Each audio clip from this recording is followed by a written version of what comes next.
пана.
Провід з розеткою твоя.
Там платити буду.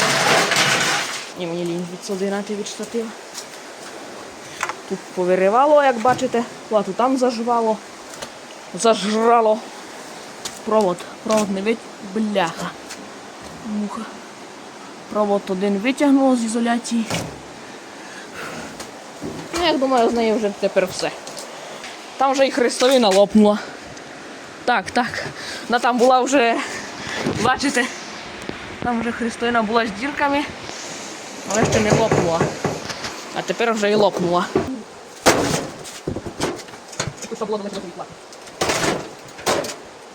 О, спусками кроки витяг.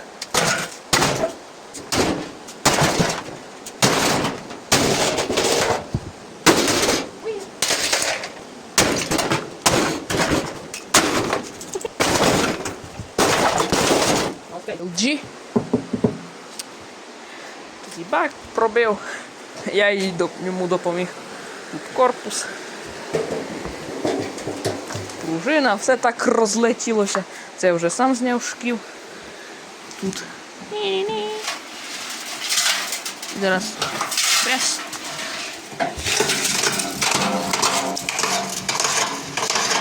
Тут вже хрестовина пішла. Я знав, що там така хрестовина.